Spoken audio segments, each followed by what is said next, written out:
Hello, everybody, and welcome back to another episode of the In Between the Stitches podcast. I am your host, Brady Wilson, with my co-host, Chase Olschwinger. Nice to be back. It is. It felt a little rusty doing that little intro there, but taking the week off definitely it was nice, but unfortunately we missed a ton that happened. So the couple days after, because free agency opened up last week for football.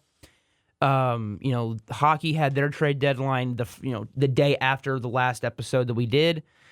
Baseball is really in the ramp-up stage. We've had 2 regular season games, which I'll give you my thoughts on that. And then we've had, the NBA, they're doing stuff. The Mavs are about to forfeit games. And March Madness starts today. And your host here did not fill out his own men's bracket. So I don't really know who's playing. I've been really busy with other stuff, so I thought it started tomorrow. Apparently, that was the women's that started tomorrow. Yeah, you missed up there. My bad. You missed out on the 1 in 9.2 quintillion chance of winning $100 million. That'd be nice. I mean, $100 million would go a long way. Yeah. That would be paying for my school, definitely. I think that would cover. I think you could do a little more. I couldn't buy a sports team, though. That's the only thing. No, you could not. I couldn't buy the Cowboys. And although I find it funny that if I bought the Cowboys, I'd do the same thing Jerry does. I would be the GM too if I was the owner. It's always funny. It's funny, but all right. We start off with hockey, and ironically, it was the night of our last show. Yeah. At like 2 a.m. Yep. I'm packing to go home for spring break, and I'm scrolling through Twitter, and I just see that the Stars are working on a deal for Mikko Rantanen. We had talked about it on the show 2 weeks ago that, hey, if Rantanen is really available, that's who I want us to go get. Screw defense. We're going to be like the Mavs from a couple years ago. Screw defense. We're just going to score 5 goals a game, and we're going to win 5-3, 5-4, and hope Ottinger just keeps us in it. Right. That is going to be that's why you pay Ottinger. And I didn't think it was a truly realistic opportunity for us. And then I'm hearing from, I think it was Bruce Levine, that, hey, this is something that is being worked on right now. Levine, by the way. Is it Levine? Okay, I'm always saying that because my dad's good friends with him. So okay. Yeah. Well, no, you know me. I'm a stickler for names. Bruce Levine, it's my bad. Trust me, I will correct. I've corrected you, and I've corrected Seth on names. No, I'm just saying because I know him personally. You're good. You're good. Yeah. If there is a name and I get it wrong, please correct me. Bruce Levine. Very nice guy. It's weird that you know him. You need to start working that source there. What's going on with the Stars? But it felt like. And then, of course, I'm not going to leave now. I'm not going to be driving and trying to scroll through Twitter. So I'm trying to see if there's anything actually concrete, like, hey, this. And I heard a rumor that Stankoven could be in the deal, that it could be, picks. I was worried there was Johnston involved. I knew Nil wouldn't trade Johnson. He's too proven at the NHL level. What I was more worried about is, are they going to want Stankoven and Bork? Yeah. Are they going to want 2 or Bischel? Are they going to want 2 of those 3 guys and picks? That's a lot. And then it was, right before I left, it was, nothing's going to be finalized right now because the Stars, the last thing I read before I left and then went to bed when I got home was there is a framework of a trade, and now the Stars just need to get the okay from Mikko Rantanen on a contract extension. Right. Because I hate to say this, but unlike Carolina, who was trying to do it in secret so that it didn't leak out, sounds a lot like another trade that happened in sports in February, maybe February 1st, nothing specific. But they didn't, because they didn't want their star player. Colorado didn't want Mikko to know that they were trying to trade him, because then if it backfires, if it goes wrong, then now your star player really doesn't like you and you have to move him. So it was all being done in secret, so they couldn't negotiate a contract extension. Carolina just hoped he would want to sign with them. He gets to Carolina. It's not a good fit for how they play, right? It's not a good schematic fit. Which, and straight up, he just said he didn't want to be there. I mean, that's what the GM says he said.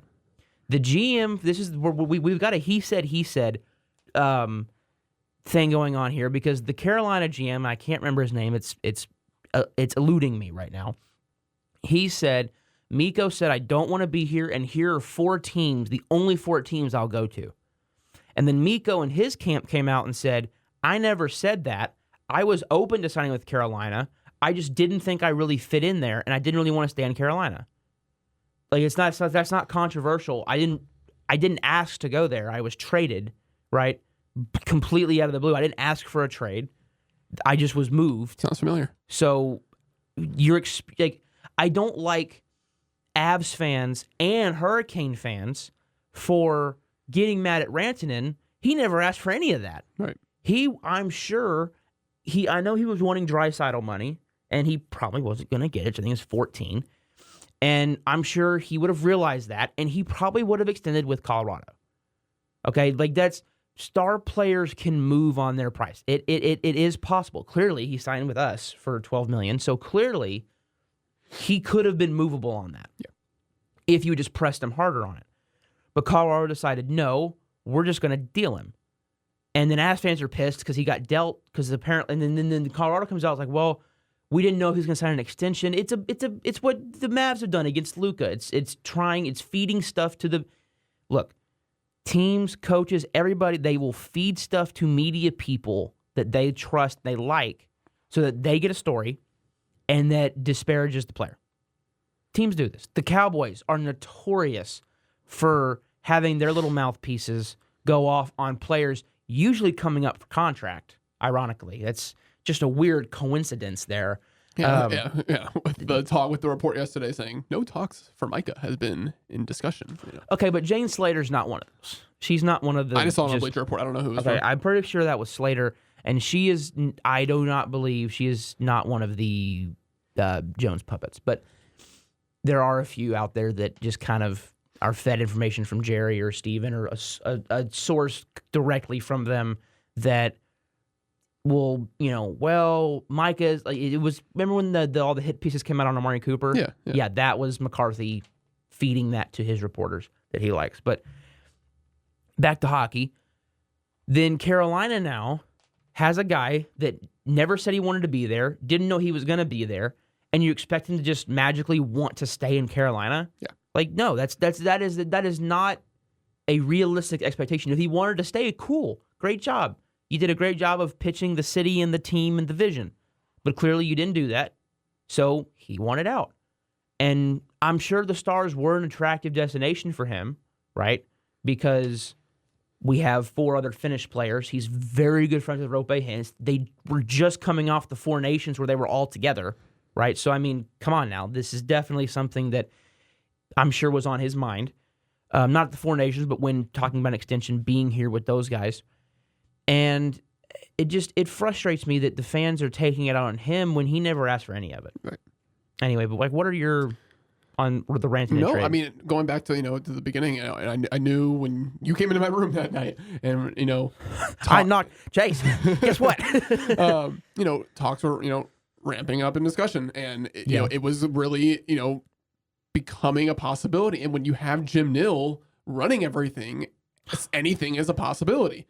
And I like I said earlier, I was concerned that Johnston might be involved, and as much as happy as I'd be getting Rantanen, it's like, that really hurts. I did not want to lose Johnston, but I knew Nill would find a way. And look, I mean, he gave up a lot of draft picks and a lot of draft capital, and it's not like Carolina walked away with nothing. And Stankoven is clearly he's going to be he's their future. He's going to have a lot, he's going to be very productive. So it's obviously going to hurt losing a guy like that. But when you add a guy like Rantanen, and with the window that the Stars have and the future that the Stars have, they're going to be competitive for the next 10 years. And, their side team, that shares the American Airlines Center should be in the same boat, competitive for the next 10 years. But, only one team has a competent general manager. But I'm happy. And I think Nill did what he had to do to get this team over the hump. And, from the last 5 years, from making the Stanley Cup to not making and losing in the Stanley Cup and not making the playoffs and losing back-to-back Western Conference Finals, obviously there's something that needs to be changed.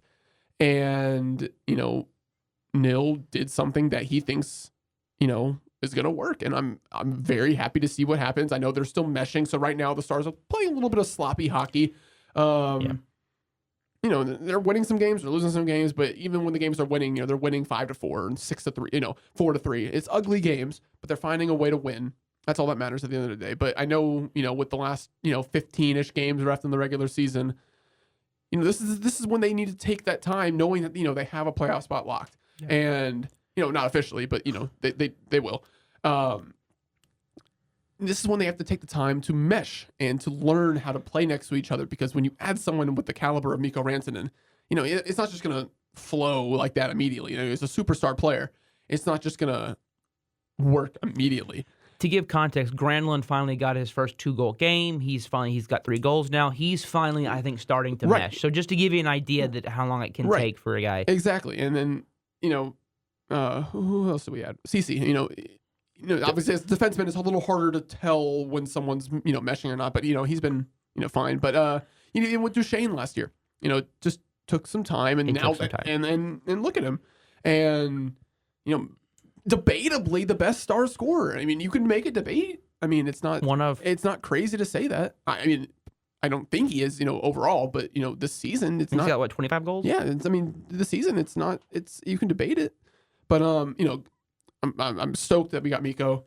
I'm stoked that we got him locked up. That's what he's here and he's not going anywhere. That was when I told you we were talking about the trade, and I said, I don't do this deal unless we get him extended. Because, and Nil actually, I listened to several interviews that Nil did. I did see the one, yes. Afterwards. I saw that one. And Nil talked about, look, the price for a rental is already expensive. If I'm going to pay an expensive price, I may as well pay a little bit more expensive price and get the guy for 8 years. Right.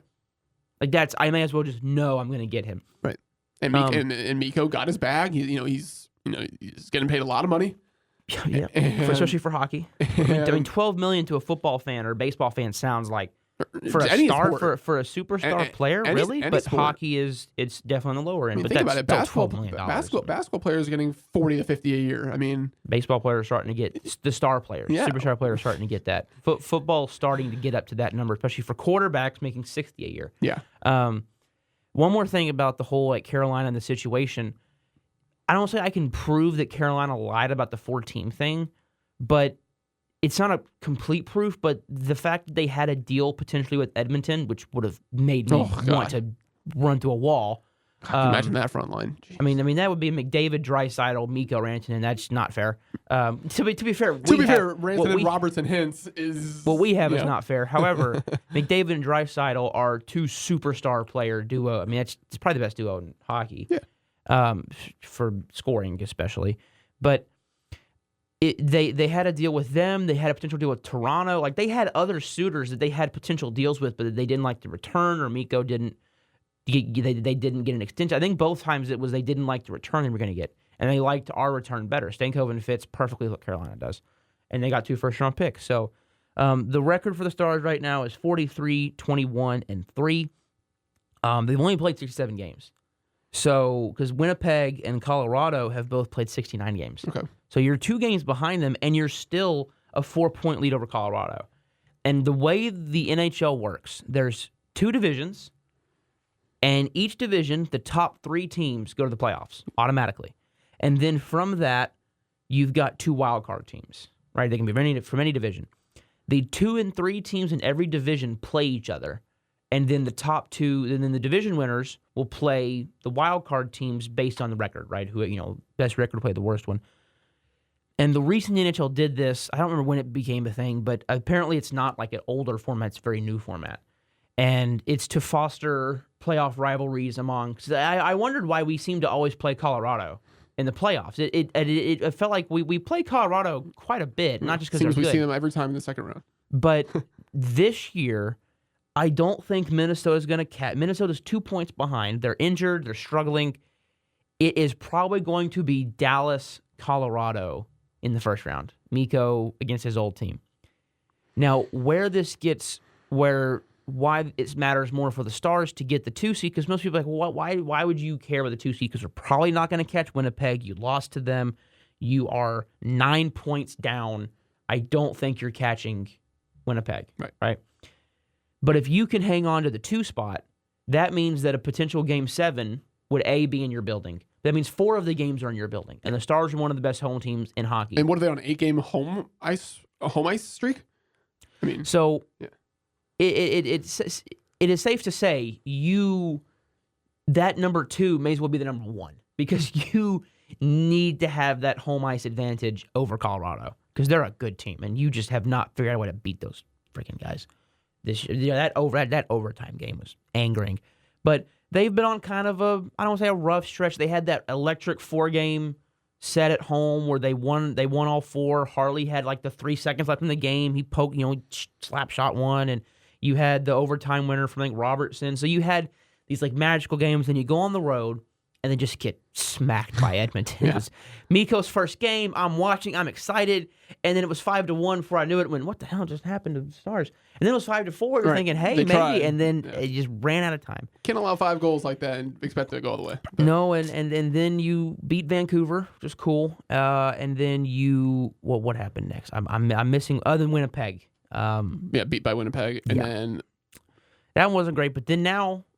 And you lost to Colorado. And then Anaheim. Yeah. And then now you got Anaheim. And that Anaheim game was wacky. Anaheim, it was wacky. I mean, you had the penalty shot. You had the potential goalie interference that wasn't goalie interference. I've never seen so many calls in one period in hockey in my life. It was insane. But hopefully the Stars can keep it up. I'm happy to say that as you can't tell, I'm watching like every game now. I was going to say this is easily our longest Stars. Because this is pretty obvious, but when you watch more of the games, you can give more of an in-depth analysis. I know that is probably shocking to everyone listening to the podcast, but which is why when it comes to the Mavs, I'm going to completely defer to you because the reason I'm watching it's a good segue here. The reason I'm watching more Stars is the Mavericks pissed me off so much. Like I actually ordered a Rantanen jersey. They finally made them available on Fanatics. Oh, nice. So I made my first Stars jersey. I'm trying to go to my first game. Like. The Mavs, my hatred for Nico Harrison, I don't think I can say what I really want to on the air. But don't worry, he's been everywhere else. But it's not a nice person. I have been. It has lit a fire for me to just dive into the Stars, and when the Rangers come on, I'm going to have 2 teams. The 2 teams that are good, that have competent front offices. And good ownership and just everything that you would want from a franchise, as long as the pitching holds together, Rangers. It'll be really exciting because the Mavs. I'm not watching a game this year. I don't care. But we're gonna segue to the Mavs now, Chase. Yeah, I mean this will be a very quick segment. How close are we to actually forfeiting games? They're not. They won't. They won't. They won't because the rule is. Dang, I wanted them to. You have to have 8 players active, but you could have 6 players healthy, but then. You can make Kyrie active and Anthony Davis active, and they'll wear their uniform on the bench, but they won't come into the game. See, I thought one of the things was several of our guys that are on like those 10-day, 30-day, whatever contracts are going to run out. They are, yes. And so, does that not put you in a bind? Well, they can give a no, because someone said the salary with the apron. I know. I think they can give someone a contract, but listen, I'm all for it. I mean. Like you said, they pissed me off so much, and I mean, I used to want to watch every game. I would, not go anywhere if the Mavs are playing, and if the Mavs are on that night, that's my plans for the night. Yeah, and it's terrible. It's terrible. It's a mess. They officially have fallen out of a playoff or play-in spot. They are the 11th seed now, which is great. I mean, they need to lose as many games as possible. And not make the play-in, and that will also, the media will rip them apart for that, which is great. That's what we all want, and you can just stop watching them and not have to root for them, and then it's a lot easier to root for the Lakers when the Mavs aren't playing, because if the Mavs aren't in the playoffs, well, there's no one to, they have no chance of winning. It's not like I can't root against them. I can't root for them. So it's a lot easier to root for Luka. And, speaking of Luka, who, I'm watching more Laker games than I am Mavs games right now. Thank you, Nico. Yeah, I mean, Luka's playing well. He's finally getting his groove back. He's still he still talks about Dallas every post game. I'm watching every interview. He still brings it up. Like he's like last night he said, Dallas was my home, for 7 years. So it's so infuriating. Yeah. He wanted to be here. Yeah. Like, but he's adjusting, and he said he's enjoying it. And April 9th can't come soon enough. If you don't know what that sound was, that was me bashing my head on the mic. Continue though. April 9th. April 9th, the one game, for the Mavs I really won't, I want to go to. That's the one game I want to go to. Tickets are probably. Oh, it's insane. It's like starting at $200 or the top row. Was a lot worse, but yeah, it's settled down a little bit. But that game is just going to be weird for everybody for involved? him, for everybody in Dallas, for everybody in the arena, because he's going to feel like it's a home game. They're going to cheer for him. Every time he does something, it's everybody in the stands are going to cheer. I mean, when he scores, it's going to be like, obviously the PA announcer is not going to be like, yellow say Luka, and it'll be like Luka Doncic, which is going to feel weird for him too, I'm sure. It's like a guy that's, one person, well, multiple people, but, ruined the enjoyment for everybody. And, just because you work for the Mavs, doesn't mean, you just move on and you continue working, your amazing job that everybody aspires to have. And, it's not just, rainbows and sunshines. It's, you're broke too. You work for this team and you got attached to someone. Mark Followill? Anybody? Followill's he's broken. But he has to put on an act every single game and commentate like one of the best commentators in the league that he is. And it's just terrible. It's the only way that you ever will feel just a little bit better is if they win a championship. Because we still love the guys on the team, right? We have nothing against the people on the team. Even Anthony Davis and Max, we love AD. We know how good AD is. We love Max Christie. We love all the guys that we brought in. We love the team.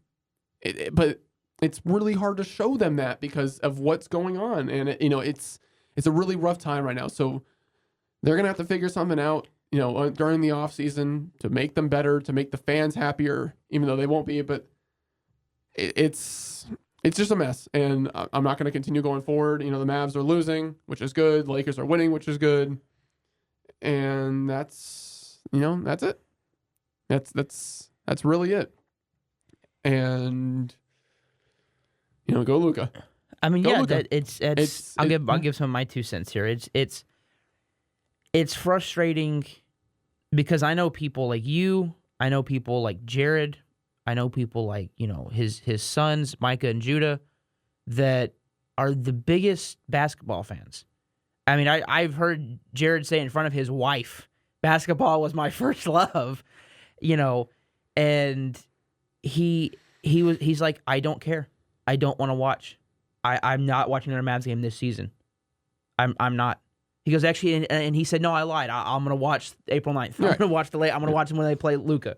That's it. Just because I hope he drops 60 on us. I mean, they've watched the 2 games the Mavs have played against the Lakers since the trade, or the 1 game, and they're going to watch the second one.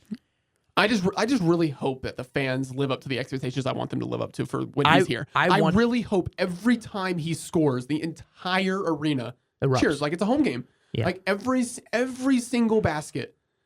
I hope it sounds like a home game. That's what I hope. I want him to feel like he's here. And I hope the players, and I feel they know. I feel bad for the players. I legitimately, because they have to come out in the media and say, "Oh, we don't like it. Oh, we wish the fans like PJ." He has to say that. He can't come out and say, "Well, Nico's a freaking idiot, and I hate him, and I hope he." Because if that's the case, Nico just sends bye-bye. I mean, Nico's all the power in the world to trade whoever he wants. That's not anymore trade deadline, but that's the deal, right? Is you can't come out. I guarantee you, if any of the Mavs, which I guarantee there will be a mass exodus of players this season, there will be a lot of fun podcasting over the summer with ex-Mavs players from this season just going off on Nico. It's already been done. I mean, from Theo Pinson to even Jalen Brunson and Josh Hart, their podcast that they have. I mean, listen, Brunson knows Nico well too. No, I know that, but I mean like players from this season that were there when the trade actually happened. Yeah, I mean, Markieff Morris.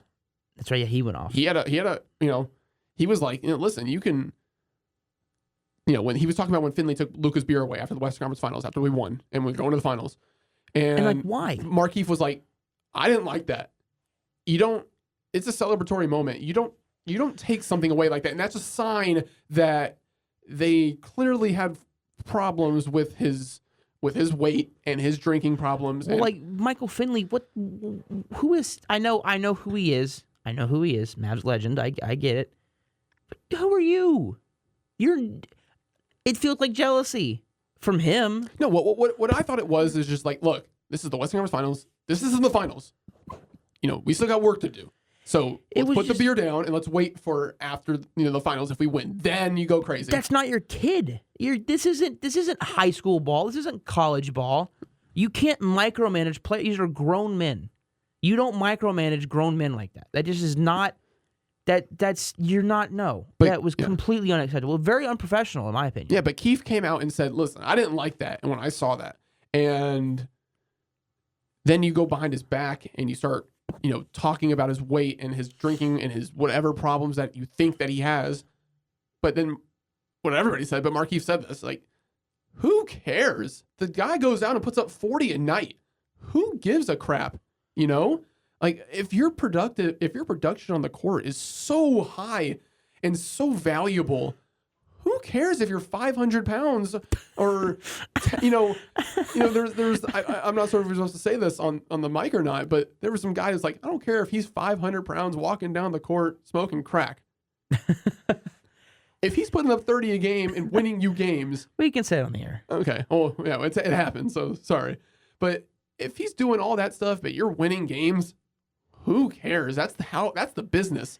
You don't trade someone because you think that they're going to have an injury history and you think they're overweight. No, you trade someone because they're not producing how you want them to produce. Luka's winning us games single-handedly. And if it was an egotistical decision, and frankly, I just think Nico didn't like him.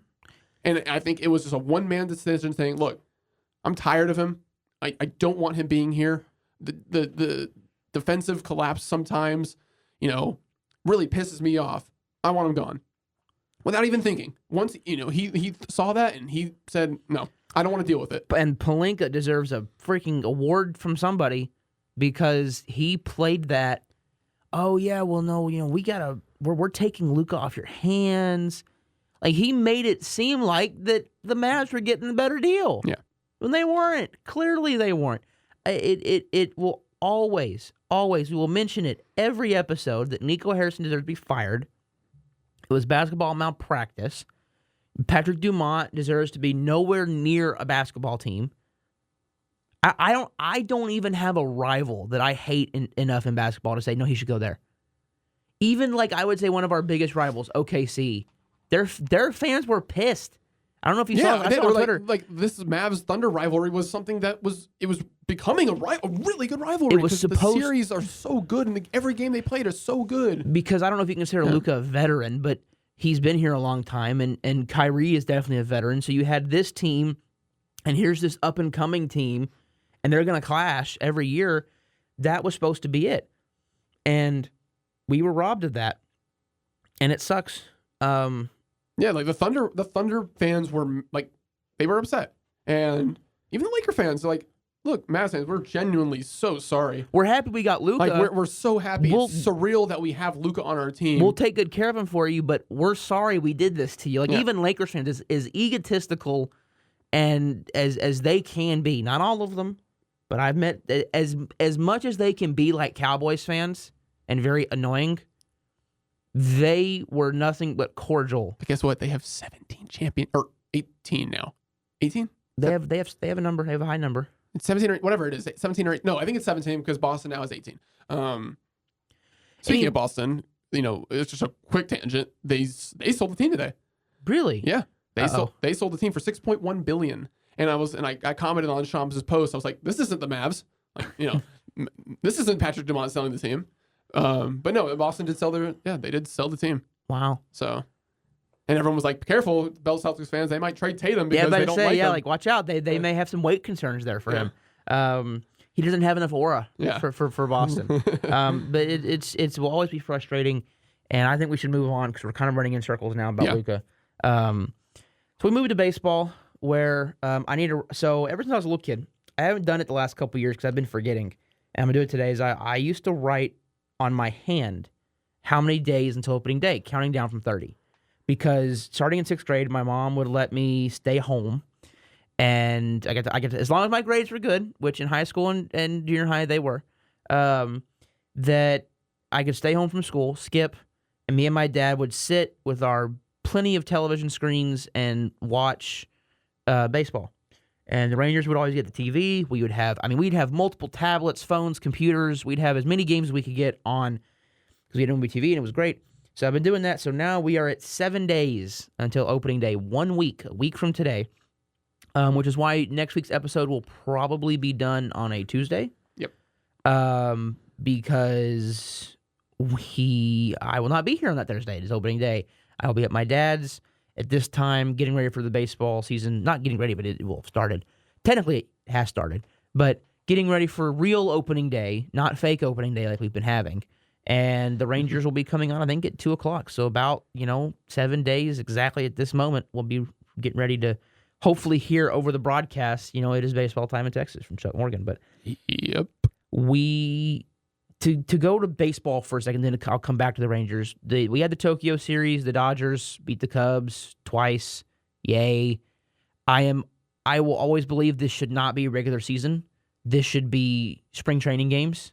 But the MLB should tell teams, hey, take them seriously, but they don't count towards your record.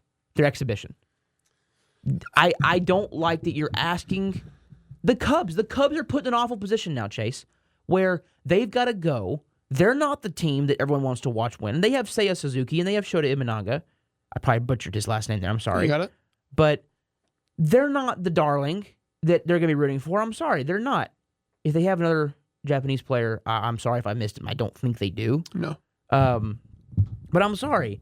You're not the team they're rooting for. This is 2 more home games for the Dodgers because they've got Shohei and they've got Yamamoto. And then I think most importantly, they just got Roki Sasaki. Yeah. They're the team that the Japanese fans are going to want to root for. So you're now taking away 2 home games from the Cubs as I kick the desk. You're now taking away 2 home games from the Cubs. You're basically giving 2 more home games to the Dodgers, and they won both of them. And the Cubs are put in an awful position.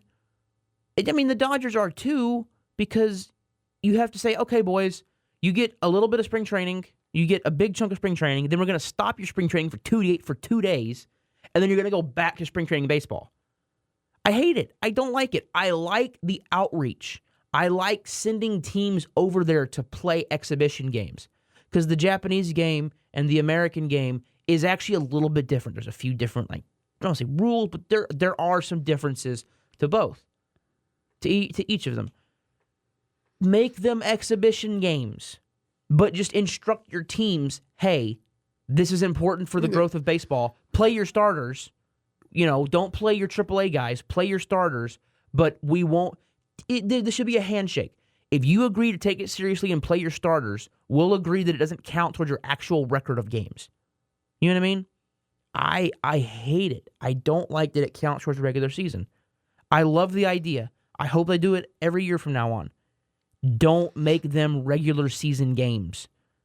There has to be some sort of incentive then. If they're really going to take it that seriously. Give them all bonuses. I don't know. Figure it out. This is why Manfred's highly paid. Figure it out. Figure out a way to make the players care. Obviously they're always going to have the Dodgers in the Tokyo series, but don't have the Dodgers. Shocking idea here. Do it in the season. If you have that much of a desire for them to be regular season games, pick your 2 teams that you want, have them play a couple weeks at home, get in the swing of things, and then say, hey, we're sorry, but we're going to send you to Tokyo. It's a lot of traveling. It's a lot of traveling, yes. And I can't speak for Major League Baseball players, but I would imagine If I was a Major League Baseball player, I would rather have a full spring training and then just have a really weird, week of travel than having to have some spring training, go play 2 real games, and then come back for more spring training. I don't like it. But find a way to maybe give them an extra couple days off when they get back. Yeah, I mean, figure it a way. Figure out, or you know what I think would be a really interesting idea. 1 year, have the All-Star game there. Play the All-Star game there. Why not? It'll sell out. I mean, it will sell out, and you can't guarantee that you'd have all the star Japanese players on the team. I imagine obviously Shohei'd be there and all that, but I'm sure the players wouldn't extend the All-Star break by a couple days, right? I know some baseball fans would be pissed about that, but extend it and make it the All-Star game. I think that'd be a great idea. That's me. Anyway, the Rangers, where do you start? Offense looks phenomenal, right? Langford looks like he's just going to be the best player in the history of baseball. Jock and Berger are fitting in perfectly. I think Kevin Pillar actually has a real chance to make this team. This is offensively a great spring training. Pitching-wise,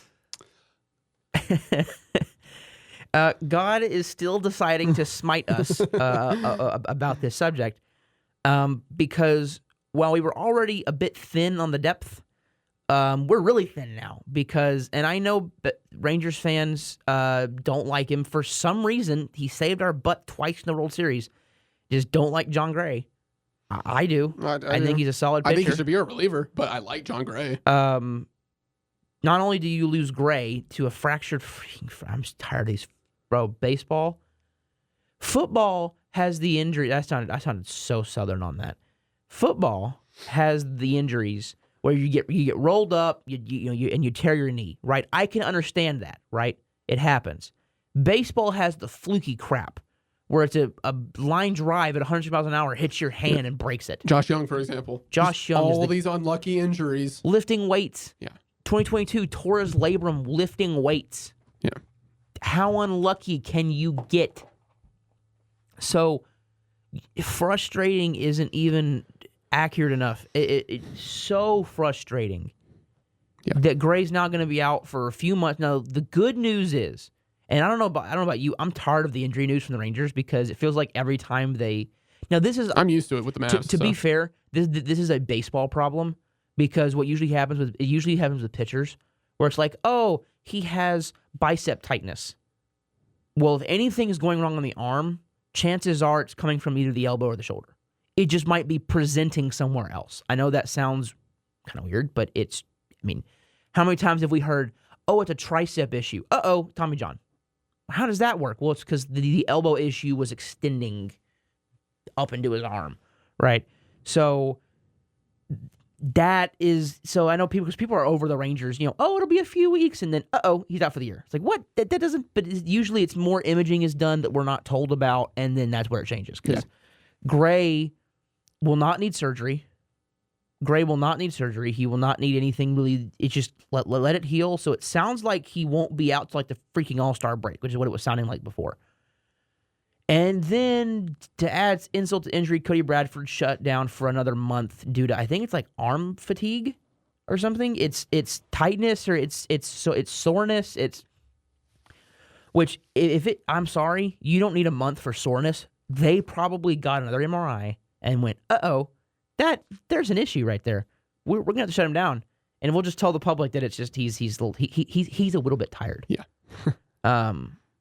Even though we can see right through that, so I'm a little frustrated with that because right now your rotation is Evaldi, Tyler Mahle, we'll see, Jacob deGrom for 4 innings to start the year. That's pretty cool, and then Leiter, Rocker, Dunning. Two of those to fill out the last 3. Two of those to fill out the last 2 spots. Or 2 of those 3, yes. That was correct, I think. Yeah. I think Leiter probably makes the team. If I was to give a prediction right now... based on spring training, Rocker's not making it, so... No. I think it's going to be Leiter, Dunning in the rotation, which, true, doesn't inspire a ton of confidence, but Dunning was great in 2023. Just had a bad year last year. Leiter has shown flashes. You drafted him number 2 overall for a reason, right? So let's see what he can do. He's added some new stuff to his repertoire. That spike changeup's nasty. We'll see, but I am very curious. We will have our baseball predictions on Tuesday for the season. You know, every team's record, and our goal is to get within plus or minus 5. That's our goal, right? And then we will give our World Series bracket. And if we think that, or we'll just give a World Series winner. If we think the Rangers are going to actually be in it, then you don't have to do a homer bracket. But I will, spoiler alert, I'm probably going to have an actual bracket and then a homer bracket where the Rangers make it, and it just changes the American League team. Right. That's me though, because I think we're the best team in the West. I think it's our division to lose, even though the Astros are the reigning champs. You have to, as the great Ric Flair used to say, to be the man, you got to beat the man. I agree, but the Astros, Altuve looks so awful in left field. It's hilarious. I hate to say it, it is hilarious. As a Rangers fan. So, but there's your baseball news. Opening day, week away, awesome stuff. Football, where do we start? Your call, Cowboys. I mean, football. Cowboys have made about 18 signings and trades. They are. I will give them credit, Chase. I think they are being selectively aggressive because they are selecting a bunch of players really aggressively. That was really terrible. That was awful. You've added a lot of players. You've added bodies. If you've done that, you've added 2 guys to your running back room, where one of which is going to be your backup to whoever you draft. You added Paris Campbell at receiver. I have a feeling they're not going to draft a running back. You added Robert Jones at guard. You added, who else did we add? Re-signed Osa. By the way, at a really good price. Yeah. Kenneth Murray. Doesn't really know what he's doing. Jack Sanborn. A really good pairing there because Murray doesn't really know what he's doing, but he's super athletic, and Sanborn knows exactly what he's doing, but not very athletic. So right. if you can combine the two, you did a really great linebacker. They added Kyer Elam. I'm fine with that. It's an upgrade over Andrew Booth. Kind of, yeah, it is. You've added Dante Fowler back to the fold, to the biggest AAV contract since Greg Hardy at a whopping $8 million. I can't believe. I mean, that's just too much pie. I can't believe Jerry would give that much pie away to Dante Fowler. That's a lot of pie to give away to one player. You know, especially when you got these young guys, they're gonna get a lot of pie. Sorry, I just like saying it in the Jerry accent, but still hoping they can work out something with Micah because that frees up more money. Even though I think Dak and CD are pretty mad right now because they restructured their contracts for them not even to use it. They don't have a choice. Well, they don't do that as a team. Oh, okay. The team goes to them and says, "Hey, Dak, hey, CD, we're restructuring your contract. Here's a check." Okay. That is, I hated that when it came out. Like, oh, so selfless. No, it's not. They don't have a choice. That's part of signing a contract, is that the team can screw with it whenever they want. That's literally, yeah. I mean that, So anyway. But still, they didn't use any of that money. Let me get rid of that little rumor there. But you're signing a lot of players, made a lot of trades. You still have 10 picks in the draft, and you made 2 trades. I like that. I like the pick swaps. But you haven't really added. Oh, who do they add on the defensive line? They added more defensive ends. They added Solomon Thomas. Mm-hmm. They added Peyton Turner. So we're just going to hoard old first-round picks. Dante Fowler was number 3 overall. Solomon Thomas was like number 2 overall. Fowler's still producing at a pretty good level. So. Yeah, so we'll see. I was hoping they would bring back Carl Lawson. I don't think they will at this point. I think that's kind of, that ship has sailed, but I really liked what he did here. Yeah. We'll see. Cowboys are signing players. It's kind of cool, I guess. Getting ready for the draft. And then football, where do you start? Yeah. So much. And this is, unfortunately, the problems with free agency happening on spring break. Though we didn't have time, we didn't have the ability to do an episode. So we'll try to give a brief rundown of everything that's happened. I think we got to start with the big one. I mean, finally, Jamar Chase and T. Higgins get their contracts. I assume the Bengals have a strategy, and that is we're going to have the offense be the entire salary cap, and every year we're just going to draft all defensive players. And hope they hit. And hope that we can build a defense that way. Yep. And I actually like Al Golden as the new DC. So we'll see how well that works out. But yeah, that's kind of what I'm thinking is, if they add a couple guys from Notre Dame, which they definitely could, be very good. But yeah, that's the big one. I like the strategy, honestly. Just tie up a bunch of money on offense. I mean, you don't need to draft offense unless offensive line.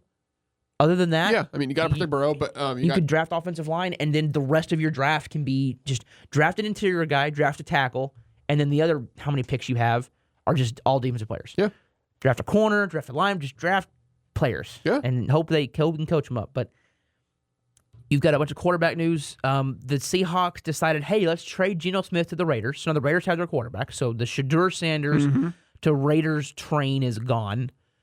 And then the Seahawks turn around and sign Sam Darnold. Okay. Yeah. I mean, that's cool. They did a really cool thing with this contract. I don't know. I mean, it was initially 3 for $115 or something like that, but then, or maybe a little less, I forget. But then what they did in the contract is that if Sam Darnold can pass a physical at the end of the year and they want to move on, they can. So essentially, it's a 1-year, $35 million contract. And if he's just bad, but he's healthy, they can let him go with no dead money. So very good contract, kind of a less risk reward because high reward thing, like low risk, high reward. There you go. Because, Darnold, obviously, if he plays the way he played last year with the weapons, is talking on while we're on the Seahawks, Seahawks land Cooper Kupp. And they're going to have JSN, who's going to ascend to another level. Yeah. And see what else they do in the draft. But, they got weapons on offense. They do have weapons with K9 in the backfield and Kupp and JSN out wide. Darnold, if he continues to play the way he played. I think Barner's their tight end, who look really, really promising. So they're surrounding Darnold with pieces the pieces he needs to be successful. But if he just doesn't perform to the level they want him to, they can let him go with no dead money. I think the thought process was, are you really upgrading? Is Darnold really an upgrade over Geno? But I guess it's both. They're both kind of just in the same tier for me. They're both just in the same mid tier. to average to they can win you game quarterback. They can win you games when they have a good team around them. Especially in that division. I mean, that division crumbled. So we'll see. Aaron Rodgers is not going to the Vikings, which is really angering because the cycle needed to be completed. He needs to be Brett Favre. The football gods need to be pleased, and they will only be pleased if not Brett Favre, Frank, if that was almost a slip there. If Aaron Rodgers goes to the Vikings, he completes the circle. And that is what we all wanted. But we're not going to get that. Instead, now. we're going to have to settle for the Steelers or the Giants. I really hope he goes to the Giants. Because because then he'll beat us. Because he beats the Cowboys every time he plays them. So I hope he goes to the Steelers, away from us in the AFC, way over there. But the quarterback news has been weird. Yeah. Especially with the Titans could be trending towards Cam Ward at 1. Where the hell does Shedeur go? Now that it feels like a lot of teams have cleared their quarterback spot, and the teams that need one, like the Steelers, well, they're not in a position to move up. And do they look at the Cowboys at 12 if Shedeur is there and want to trade back or trade up? I mean, what about the Jets? I mean, what if the Jets just take him? You want to piss off Jets fans? I mean, look. That would anger Jets fans if they took a quarterback, I think, there. Because you're just spinning the wheel again. Then I guess, in my latest, I didn't make a mock, but my mock, I had Shedeur going to the Raiders before everything was done. Yeah. And then I had Jackson Dart going 20 to the Steelers. Maybe Shedeur just falls 20 to the Steelers. I'm just saying, I don't know. Hopefully, hopefully he falls to the 4th or 5th round and Jerry pulls the trigger. Because if we get him in the 5th round, I'm jumping. I'm happy. I just don't like I don't know if the person. Okay, but in the 5th round, if he's in the 3rd round, if he's there, we're taking him. No, I'm happy. No, I'm not happy because the problem is, you need to add an impact football player in the 3rd round. That's not an impact football player, and he's going to come in here in a situation where he's going to want to start and he's going to act like a spoiled little rich boy because he can't start. And I don't like Shedeur. I don't like Shedeur Sanders. I don't like how he comes off in interviews. He strikes me as a spoiled little rich kid that had daddy open up every door for him. If his dad was not Deion Sanders, we would have no idea who Shadur Sanders is. If he, I know that is kind of like, well, no crap. Having Deion helps, yes, but Deion opened up. He's a talented quarterback, but he's okay. He's kind of where I had Rattler last year. He's better than Rattler. Not really. Decision making may be a little bit better, but pocket awareness is nil.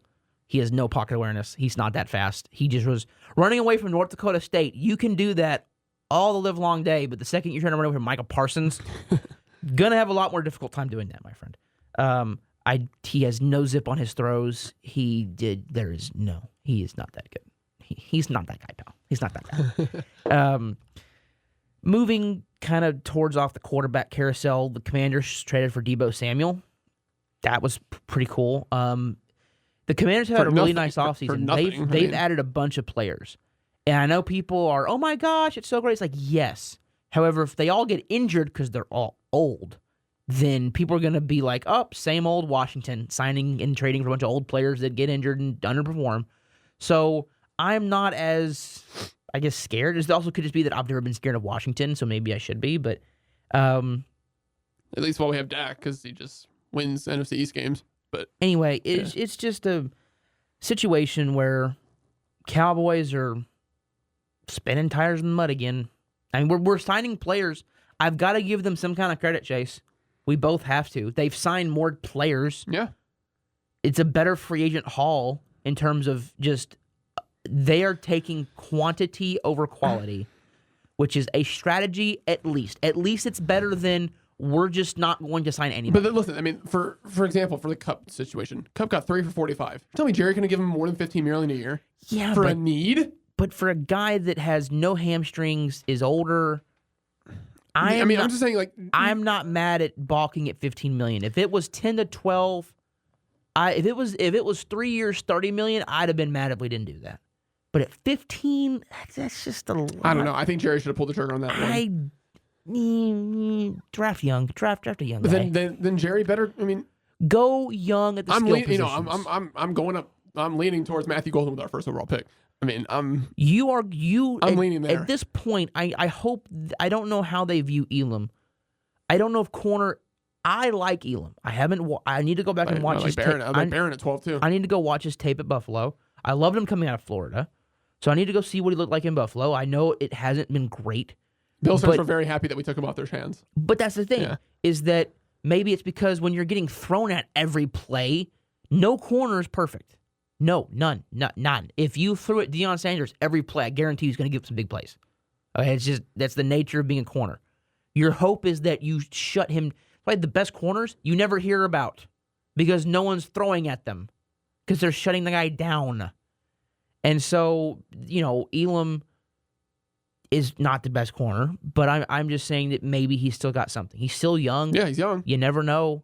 Maybe if the coaching staff believes in him, it doesn't make me feel great thinking that, hey, our day one starting corners are Deron Bland maybe in the slot and then Kalen Carson and Kyer Elam on the outside. That's a pretty scary, and I mean in a bad way, scary cornerback room there. I'd like to add somebody. Right now, I think your first 3 picks, first, second, and third round, should be some form of running back, receiver, corner. Right now. What else is that big of a need? Offensive line. But who? I mean, listen. There's multiple. If they went Golden first overall, if they went Barron first overall, if they went Banks first overall. Let me pitch you a scenario. Would you rather have? I'm going to say Tyler Booker, the best guard in the draft, pure guard. With our 12th Would pick. you rather have Booker at 12 and then Jalen Tolbert as your number 2 receiver, or hear me out now? Hear me out. Ted McMillan as your second receiver, and Brock Hoffman or Robert Jones as your right guard. Yeah, I know. Yeah. I'll take option 2, please. Let's make a deal. Like that's no zonks, but that's I don't think that is one. I think go skill position. Worry about offensive line later. Not saying as an O-line guy. I'm with you. I want them to go offense first. You have Guyton. I need offense. You've invested in Guyton and BB. You are about to probably, hopefully, invest in Tyler Smith. Cool. Yeah. You've put some money in Terrence Steele. Figure it out. Figure out a way to make this all work. This is what you get paid. This is what you do, Jerry. Figure a way to make it work. That's the problem. Chase. That's why I want to trade back, because I want to trade back, and I tell you who I'd love to get. Gray Zabel from North Dakota State, because he is 6'5", short arms. So I don't know if he's going to play tackle, but he could play all 5 positions. I know 6'5" center would be a bit wonky. It's a pretty big center. It would be so nice. He watched him recently. He would be great if you traded back and were able to get your receiver, corner, offensive lineman, and running back. Yeah, that's the best case scenario. We're all feeling pretty good coming out of the draft. What I'm worried is that they're going to be like, oh no, like last year, where we're like, we have these glaring needs, and oh no, let's take Maris Leofau as a linebacker. I know I like Leofau, he's going to be great, but let's take, Marshawn Nealon. Like, why are we taking an edge? That's not a dire need. Take a need. We need running back. We need offensive line. And then they took BB, but we'll see. As we creep ever so closer to the draft, it makes me excited. Yeah. Makes me excited if they can just do the right thing. So far I'm at 20 first round grades. I don't see that bumping up any higher. That's a pretty low year for first round grades. Now, obviously, I know people are going to say, well, but Brady, there are 32 picks in the first round. Yes. That means there are going to be some players that are drafted that I don't have a first round grade on as talent. I'm grading the talent. There are several guys I got in the second round that I would love to. I would take Walter Nolan late in the first round. I just have a second round grade on him. Grading does not always equate to where I would take him, right? That's just the nature of the draft. Right. So, and there may be a couple players from my first round grades that make it to day 2. That happens a lot, actually. So, we'll see. As we wrap this episode up, Chase, is there anything that I'm forgetting? Oh, UNT.